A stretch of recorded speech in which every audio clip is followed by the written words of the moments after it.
నిలువద్దము నిన్ను ఎప్పుడైనా నువ్వు ఎవ్వరు అని అడిగేనా ఆ చిత్రమే గమనిస్తున్నా కొత్తగా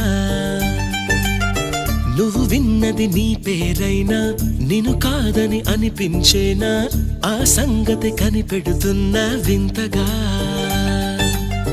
నీ కన్నుల మెరిసే రూపం నాదేనా అనుకుంటున్నా నీ తేనెల పెదవులు పలికే తీయదనం నా పేరేనా అది నువ్వే